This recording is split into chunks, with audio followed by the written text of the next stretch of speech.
बिस्मिल्लाहिर्रहमानिर्रहीम। अस्सलाम वालेकुम नाज़रीन, मैं हूं वकास अज़ीम और आप देख रहे हैं चैनल 24। नाज़रीन, 11 जुलाई को दुनिया भर में आबादी का आलमी दिन मनाया जा रहा है। पाकिस्तान की आबादी मुसलसल और तेज़ी से बढ़ती जा रही है। इस वक्त हमारे साथ पाकिस्तान ब्यूरो ऑफ स्टैटिस्टिक इदारा शुमारियात के जो तर्जुमान हैं सरवर गोंदल साहब, वो हमारे साथ मौजूद हैं। हम इनसे पूछते हैं कि जो 7वीं मरदमशुमारी हुई है सर, कैसी रही है सर ये एक्सरसाइज? अल्हम्दुलिल्लाह, आपके चैनल की वसातत से मैं बिल्कुल पूरी कौम को इस बात की मुबारकबाद देना चाहता हूँ कि ये पहली डिजिटल मरदमशुमारी थी पाकिस्तान की और साउथ एशिया की सबसे बड़ी ये डिजिटाइजेशन एक्सरसाइज थी। आप ये देखें कि इसकी जो डिज़ाइन किया गया था, अब ये आपकी मरदमशुमारी ये एक स्टैटिस्टिकल एक्सरसाइज नहीं है। एक्चुअली मरदमशुमारी जो है इसके साथ चीज़ें लिंक्ड हैं कि आपकी कौमी असम्बली की सीटों की जो तकसीम है वो इससे ज़रिए होती है, आपका NFC अवार्ड इसके ज़रिए होता है, आपका सिविल सर्विस कोटा जो है वो इसके ज़रिए आपका होता है। तो ये एक स्टैटिस्टिकल एक्सरसाइज नहीं है, एक्चुअली ये लिंक्ड एक्सरसाइज है विद आपके पॉलिटिकल जो लिंकेज है उसकी वजह से। यकीनन ये एक बड़ी एक्सरसाइज है और कम्प्लेक्स किस्म की इसकी एक्सरसाइज के बाकी डायमेंशंस भी हैं, इसकी मैनेजमेंट भी, इसकी मीडिया स्ट्रेटजी भी, इसकी स्टेक होल्डर इन्वॉल्वमेंट, ये तमाम चीज़ें बड़ी मुश्किल थी। लेकिन अल्हम्दुलिल्लाह जहाँ तक सिक्योरिटी का इशू है तो पाक फ़ौज हमारे साथ थी और हमें अल्हम्दुलिल्लाह आपने ये देखा कि कोई ऐसा बड़ा इवेंट हमारे साथ नहीं हुआ और हम कामयाबी से उसको लेके आए। जब सूबाई गवर्नमेंट DC किसके अंडर है, चीफ मिनिस्टर के अंडर है, कमिश्नर उसके अंडर है, चीफ सेक्रेटरी उनके अंडर है, तो अगर हमारा कोई इस तरह का उनके साथ प्रॉब्लम होता तो वो हमारे साथ कैसे तावन करते और हम कैसे इतनी बड़ी एक्सरसाइज को नीचे से करके आते। तो छोटी मोटी चीज़ें जो हैं वो चलती रहती हैं, लेकिन कोई बड़ा हमारा इस तरह की कोई एतराज़ात नहीं थे। क्या अंदाज़ा है सर, इब्तदाई क्या रिपोर्ट्स आ रही हैं कि पाकिस्तान की आबादी में पिछली जो मरदमशुमारी थी उसमें से कितना इजाफा हुआ है? अब क्या तखमीना लगाया गया है, आबादी इस वक्त पाकिस्तान की कितनी है?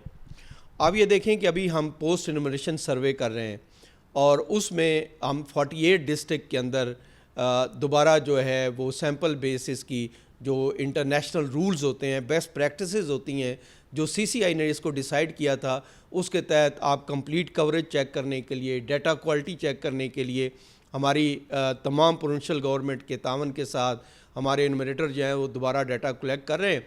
और आप ये देखें कि इस वक्त हमारे पास जो आबादी की फ़िगर है वो लगभग 25 करोड़ के करीब हमारी आबादी है।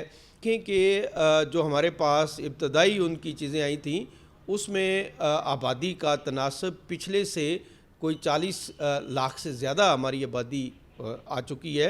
लेकिन जब आप 40 लाख ऐड करें तो कितना हो जाता है? अब जब आप कंप्लीट कवरेज आप करते हैं, यानी आप ये देखें आपने कंप्लीट कवरेज करनी है, हमने दोबारा कराची के अंदर 418 ब्लॉक के अंदर दोबारा हम कर रहे हैं। तो अब हमारे इन्यूमरेटर जो है वो घर घर जा रहे हैं, वहाँ पे दोबारा डाटा कलेक्ट किया जा रहा है। जो हाई राइज बिल्डिंग है, जो कलेक्टिव रेजिडेंस है, उन तमाम का डाटा जो है वो हम कलेक्ट कर रहे हैं।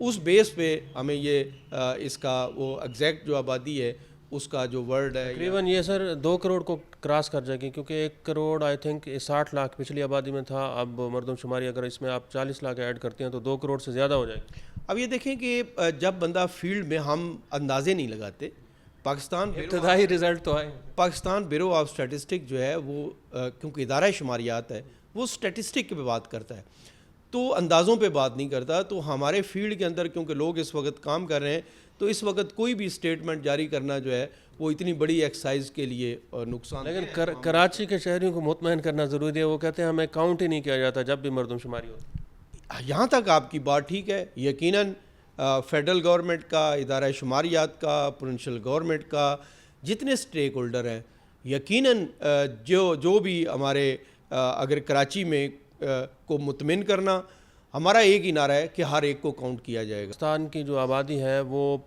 आबादी के लिहाज से 5वां बड़ा मुल्क बन गया है, 6ठा बड़ा मुल्क बन गया है। कहाँ पर इसको रैंक कर रहे हैं? ये देखें कि अतमी बात तो जब हम रिज़ल्ट देंगे उसके बाद होगी। इस वक्त हम 5वें बड़े कंट्री हैं आबादी के लिहाज से। अभी तक जो हमारी, अगर उस तरह देखें पिछली आबादी के हिसाब से देखें तो तकरीबन ये 18 से 21% 23 سے ہماری آبادی جو ہے وہ بڑی ہے اور ہمارا جو گروتھ ریٹ ہے وہ تقریباً 3 کے قریب ہمارے پاس ہے. ہم صرف گورنمنٹ کو نہیں بتاتے, ہمارے جو اسٹیٹسٹک ہوتے ہیں وہ ہم عوام کے شعور کے لیے پیدا کرتے ہیں. آپ دیکھیں کہ جب آپ آبادی کی کنٹرول کی بات کرتے ہیں تو پہلے تو کپل سے سٹارٹ ہوتا ہے نا. گورنمنٹ کی پالیسیز تو اس کے بعد سٹارٹ ہوتی ہیں کہ پہلے آپ اپنا شعور بیدار ہونا آپ کے لیے ضروری ہوتا ہے.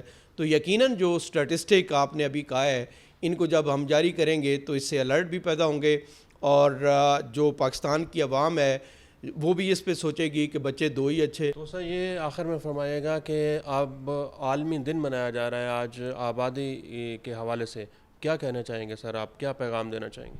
جی, ہم آپ کی کیمرے کی وساطت سے یہ کہنا چاہیں گے کہ ہمیں اس طرح کی پالیسیز کرنی چاہیے اور پالیسیز کپل سے شروع ہونی چاہیے کہ آپ اپنے ریسورسز کے مطابق جو ہے وہ بچے پیدا کریں تاکہ اتنے بچے پیدا کریں جن کو بہترین تعلیم دی جا سکے, بہترین تربیت کی جا سکے, بہترین جو ان کی خوراک کا بندوبست کیا جا سکے. اور پاپولیشن کو کنٹرول کرنا بھی بہت ضروری ہے اور اس کی جو ایک ہر چیز کا ایک توازن جو ہے وہ بہت ضروری ہے. جی بہت بہت شکریہ. ترجمان ادارہ شماریات سرور گوندل صاحب ہمارے ساتھ موجود تھے. ادارہ شماریات ابھی اپنی جو مردم شماری کی آخری ایکسرسائز ہے وہ کر رہا ہے اور 31 جولائی تک یہ مکمل ہو جائے گی. لیکن آبادی کے حوالے سے پاکستان کے جو اعداد و شمار سامنے آ رہے ہیں 3% کی رفتار سے پاکستان کی آبادی بڑھ رہی ہے جو کہ دنیا کے کئی ممالک سے بہت زیادہ ہے اور یہ پاکستان کی معیشت کے لیے اوورآل پاکستان کے لیے خطرناک بھی ثابت ہو سکتی ہے کیونکہ پاکستان کے پاس اتنے وسائل نہیں ہیں جتنے ہم آبادی پیدا کرنے میں اور آبادی کو بڑھانے کے اوپر اپنی انرجیز کو خرچ کر رہے ہیں.